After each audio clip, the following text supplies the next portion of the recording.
Well, good morning. I'm Dan DeRosa with 19 News coming to you from our digital desk. It is a mess out there, and we're going to walk you through in case you're watching or about to head out the door. This has been a challenging morning for many. We've got crashes all over downtown. Here's a live look at the Inner Belt Bridge. And as you can see, heading eastbound, so that's coming from the lake through downtown. There is a major crash and backup, basically almost all of the eastbound lanes. You can see it's not moving at all right now. Earlier, there was a little bit of traffic getting through. As it's coming into downtown, it's down to one lane.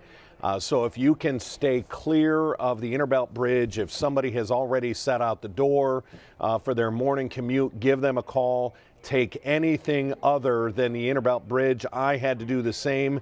I took in a couple of back roads, took in West 25th, took Fulton. So that is the way to go, because as you can see, it is a complete standstill, and it's not the only issue. When you look at the OGO map, it looks like a Christmas tree. There's way too many red spots on there showing all of the problem areas. We're going to bring in 19 News Vic Gideon. He is reporting off of I-77. Vic, it is a mess down there too. Walk us through where you are and what kind of traffic you're seeing 77 as people are trying to get into downtown. You're right, and it has been a mess for a while, and it has been a mess because of several issues. We had a 5-car accident right here, just north of Harvard on I-77 in Newburgh Heights, and that bottlenecked traffic for a while. However, that accident was cleared just a few moments ago. We saw fire trucks rushing to the scene of an accident at Pershing at I-77, perhaps a mile from where we're at. So we see significant backup. You see right behind me again, traffic moving, but again, it's bottlenecking. I'm not sure as we round the curve there toward Fleet and Pershing exactly if they're going down to one lane. Again, traffic moving extremely slowly, but again, we've had two major issues here, and really there's been no way. You see some lights flashing there as well. There's been no way to really get traffic up to speed here during this rush hour because, again, the first accident has slowed it down, and then once they cleared the 5 cars from that accident, they still were down to one lane because of an accident about a mile up the road at Pershing. So again, difficult getting in. Traffic is moving, though. It is not a parking lot. We are not in a complete standstill. So that's the good news. It'll just take significantly longer, and we'll keep you updated when we find out a little bit more about what's going on at that Pershing Road accident or Pershing Avenue after we had just cleared an accident here just north of Harvard on I-77. Vic, I appreciate it. Thanks for the update. Stay safe out there. Another look here live at the Inner Belt Bridge. There's another fire truck trying to move into place. Actually is moving out. There's some good news. You're watching live. Look as the cars finally start to move for the first time in a long time this morning. The fire truck that was acting as a barricade has now moved out of the way, and we're starting to see traffic move again. That is a big update. That is big news for the Inner Belt Bridge and everyone that has been stuck on it. It is finally now moving. This will be coming, I believe, from the lake towards downtown. That is a great update right there, but you can see they are still dealing with some issues that have the other direction. The westbound lanes are still down to just that one lane getting by as the first responders are trying to get to those 2 vehicles that are smashed onto the side there. But again, big update. The Inner Belt Bridge is now moving. What was once closed, but of course the backup that is for miles is going to be an issue. We can see some ODOT crews now coming through, trying to get some salt on the issue, pulling up behind this accident, because the issue is with no traffic moving on those lanes, they are going to become incredibly slick. And I'm just watching the cars following that plow way too close because he is just trying to lay some salt and get around that fire truck. I'm sure hoping that there aren't any issues as they try to get around that truck. But again, you're watching live as the inner belt is now at least moving in both directions, still down to one lane. And Katie is in 1, 2, 3, 4, 6. And we're actually going to bring in now our 19 first alert. And in fact,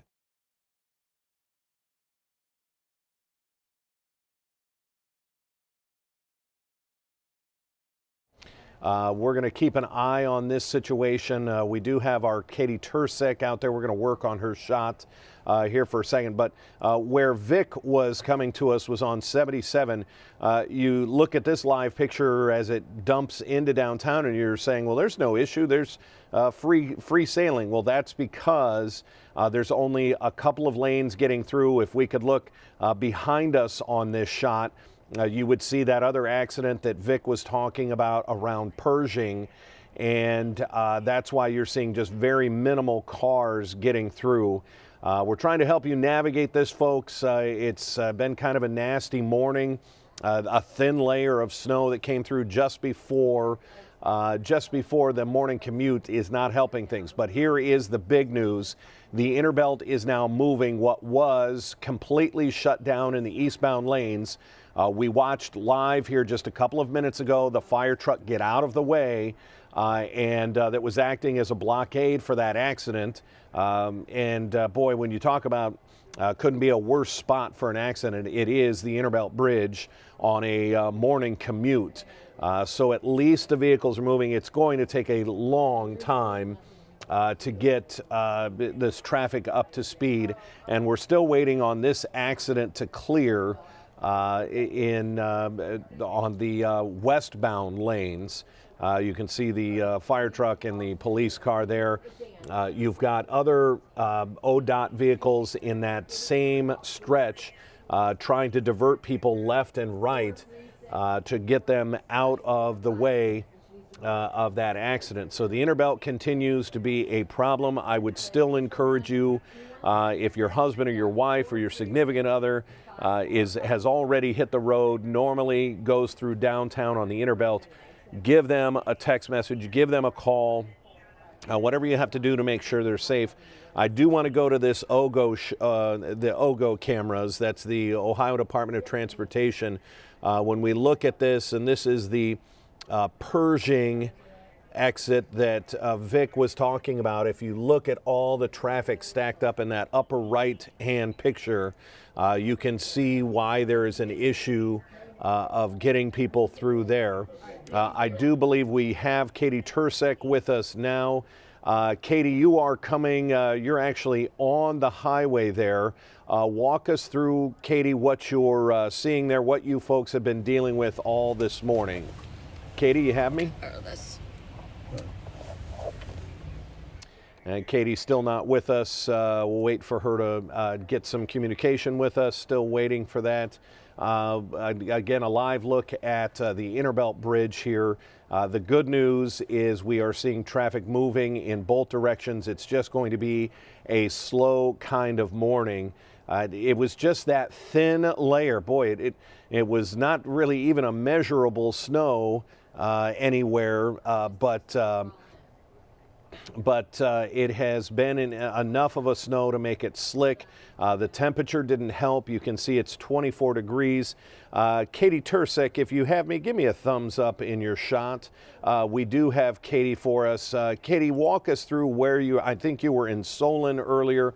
What highway are you on? We can see you're stuck in some pretty severe traffic. Where are you at and what are the conditions? Hey, Julia. Hey, Dan. Sorry. Real quick, and then she'll be done with OT.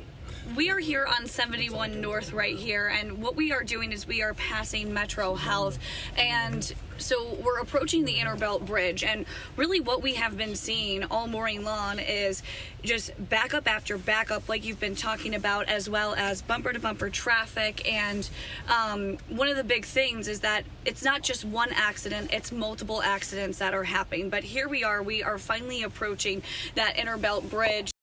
And you're going to see that traffic is still bumper to bumper, but like you said, lanes are starting to open, especially that left lane right now where we're merging onto the bridge, and still we're able to be all in. Let's see, we have 1, 2, 3, 4 lanes, and then obviously it'll open back up. But other than that, that's what we're seeing over here, Dan. Excellent. Katie Tursek, thank you. You can see, as Katie said, if you know 71 as it comes into downtown, she's just about to the area where Steelyard Common is on her right, and you've got Metro Hospital there on the left. And the reason her traffic is now moving is directly because of this shot here.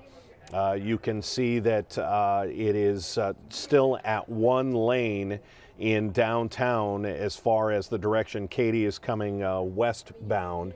And in fact, actually, as Katie is coming east, I'm sorry, let me correct that. Katie is coming east. So where you see multiple lanes of traffic moving, that is what's allowing Katie and her traffic. Okay. And we're going to bring in another one of our reporters. We've got Noelle Williams, I believe, is in, let me get Noelle, she is in 5. Noelle Williams, I believe you were coming in from the Solon area. Walk us through what you are seeing, what highway. It looks like you're moving a little bit faster than Katie Tursek was, so give us an update on where you're at and how traffic is there. Good morning, Dan. Right now, traffic is moving. We are on 480 and we're merging on to 77. It was moving. Now it seems like we're going to a standstill. This is what we've been seeing throughout the morning. Either we're driving at most 20 miles an hour. Thankfully, we have not seen too many big accidents on our side driving from Solon into Cleveland, but here is what we have seen. We saw near Garfield Heights fire crews rushing to get one car that did spin out, and then earlier this morning in Lake County, we saw several cars that did spin out when it was heavier snow, when visibility was difficult, and also when roads were a lot slicker. But take a close look right now here at 480 as we're working to merge on to 77. As the morning picks up and as traffic picks up, you can see cars are lining up here, and it's because of these slick roads, these icy conditions. It is a lot better than we've seen maybe about 20 minutes ago on 480, but this is what we're thinking what we're going to see throughout the rest of the morning. Yeah, and Noelle, that 480 bridge that you're on right now, that is normally the trouble spot. This morning, the trouble spot is the Interbelt Bridge, and that's why everything is backed up. If you think about the problems that we've been seeing on the Interbelt Bridge, that's why those two lanes to the right there are chock full, because they're trying to get on 77 North. That has had its own issues. We see your photographer trying to jump in there. Noelle, I hate to tell you, you guys are going to be sitting there for quite a while. But again, the Interbelt Bridge, or I'm sorry, the 480 bridge does not seem to be the issue. Is the bridge itself slick? You've been on it for a little bit now. Well, thankfully, the bridge itself is not too slick. We've been driving a steady about 20 miles an hour just to be safe. But thankfully, it's not too slick. It seems as if the morning picks up now that we can see the sunlight. It's not as icy as we thought earlier this morning. Like you said, we probably are going to be stuck in this here for quite some time. But as far as iciness or what we're experiencing, thankfully, we've been pretty lucky and have not had too much spin outs on our end. Yeah, and it definitely appears the snow has stopped for you folks, as it has for most of downtown. Noelle Williams, thank you very much for checking in. We certainly appreciate it. You and your photographer, your driver there, stay safe for us. We appreciate it. We're going to continue to cover this for just a little bit longer, as it appears the gridlock is starting to open up, and that's in big part because of what you're looking at live. This is the Interbelt Bridge, where you see the 4 lanes of traffic moving. That's a lot better than it was even just 15 minutes ago when we came on air with you here on our digital platforms. That traffic was not moving at all. That's where the major problem was.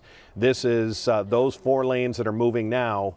That is eastbound on the Interbelt Bridge.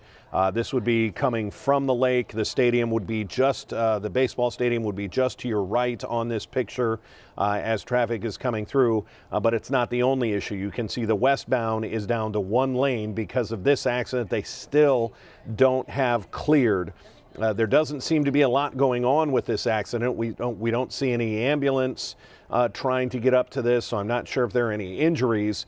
But because you have these two cars, it looks like a white SUV and a black sedan. Because you have them just sitting there, you have to have it blocked off, and that is what has it down to one lane. And if you take the Interbelt Bridge in any section down to one lane during the morning commute, you are going to get a massive backup. And because of that backup, where you have 77 come up and meet the Interbelt Bridge, that's why Noelle Williams is sitting right here. She is stuck on the 480 bridge with her photographer as they're trying to get in. What you can see is once you get on 77, and Vic Gideon reported earlier for us that there was an accident at Pershing. You saw him live.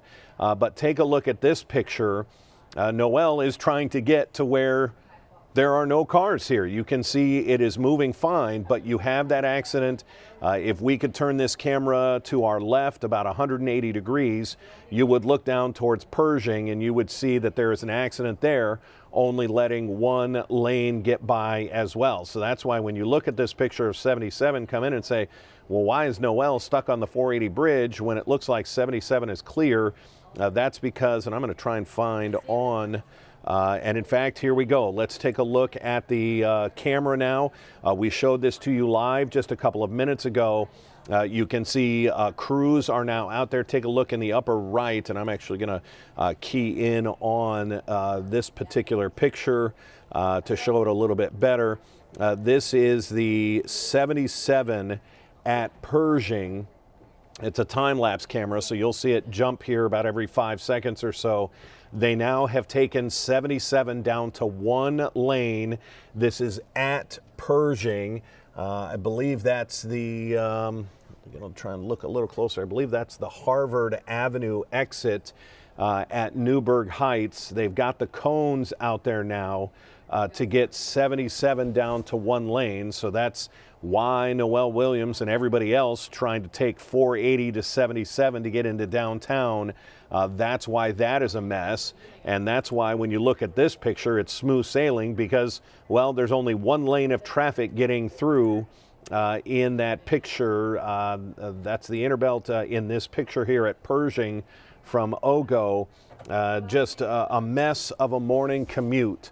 Again, if you can get on the phone to anybody, maybe they have to get in at 8:30, maybe they have to get in at 9 o'clock. Get them a message to stay away from pretty much the highways. I know that's easier said than done because they're the quickest way in, but that is not the case this morning. 77 now down to one lane. This will be 77 northbound at the Harvard Avenue exit. You could get off at Harvard. You could, stay clear of this and maybe head over to take a couple of different directions, maybe take 480 when you come across the 480 bridge. Maybe you stay straight on 480. But really, the moral of the story today is it's going to be a slow go, and you're going to have a lot of late individuals coming into work today, late people, because I'm still confounded and curious about this crash here and why it's been allowed to just sit there. We've seen no movement on this accident at the bottom of your screen where you see a fire truck, a police SUV, then a white SUV and a black sedan. Why there has been no movement, that needs to get off the Interbelt. They need to get some tow trucks, and I know, again, easier said than done, but we've been watching this for about a half an hour now, and there has not been any change. There's no tow truck, there's no ambulance. If this is an injury situation, we understand that, but if it was an injury situation, you would see first responders at those vehicles. You would see firemen, you would see fire personnel, you would see the police officers, at those two cars, at least helping the individuals, getting them stable, keeping them calm, but you're not seeing any of that. So why are those two cars now just sitting there for the last half hour when that's what's got the Interbelt westbound down to just one lane? The problems persist here, and it is even a slow go when you look at the eastbound lanes. What scares me about that is if you look in those eastbound lanes, you still have a fire truck and what looks like an ODOT truck kind of just sitting or camped on the right side of the eastbound lanes. And you've got people who are already impatient and are trying to get to work. They're already late in these left lanes, and they're going to try and squeeze by here as quick as possible. But again, it's been quite a morning because of a dusting of snow that we got at just probably the worst time. I do believe it came down heavy, but for just a split second, for just a few minutes, heavy enough to make things slick, especially when you consider it's still now 25 degrees. We are getting a little warmer.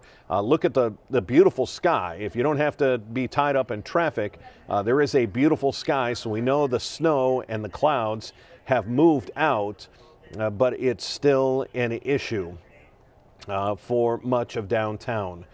So we're going to keep finally, we get a tow truck in there in this situation to get these vehicles out of there, and hopefully that is a flatbed tow truck. Not sure if he's going to be able to get both those vehicles on there, but that's what is needed in this situation. They need to get these two cars off the inner belt to be able to open up the westbound lanes to more than just one lane. It has been a disaster this morning in all directions. Anybody trying to get into downtown is going to be late unless they got the heads up, and hopefully we've done enough to get you the message, done enough to get out the message. If you have our 19 First Alert app, or if you have the 19 News app, that's what told me as I was having my morning breakfast. I got the alert that said the inner belt was closed. I knew right away, even before I got in my car, I was not going to try and come my normal route into downtown, and that was extremely beneficial. So again, we've got this live picture of the inner belt bridge. Finally, some movement on those two cars, the black car and the white SUV, trying to get it out of the way. And you still see slow going on the eastbound traffic there. We've got our picture here. This is coming up 77. It looks like they're about to merge. This was our Noelle Williams. She's coming from 480, now merging on to 77, and you see how slow she is moving, and that's because of this picture right here. She is coming up to this situation where 77, just before Pershing, just after the Harvard Avenue exit, is closed to one lane. You can see crews out there with the cones telling people to merge, and that is causing the issue. Once you get past this accident at Pershing, it is smooth sailing. You can see right here, once you get past it, it's fine. You'll be heading into a beautiful clear sky downtown. But again, it's just a couple of residual accidents that are out there pretty much in all directions that have things tied up. So this is our scenario on 77. It's because of our scenario on the inner belt bridge that has 71 slow getting into downtown. We see that wrecker there at the bottom of the screen, the tow truck trying to get those two vehicles out of there. So what we're going to do is, once those two vehicles are removed, the inner belt will be fully open in all directions. So we're going to wrap this up. As you can see, the snow has stopped.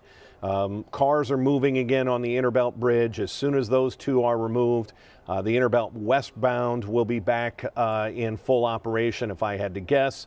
As we see the flatbed go down, hopefully he can get both of those vehicles on that flatbed to be able to remove this, and that could be done in the next 10 or 15 minutes.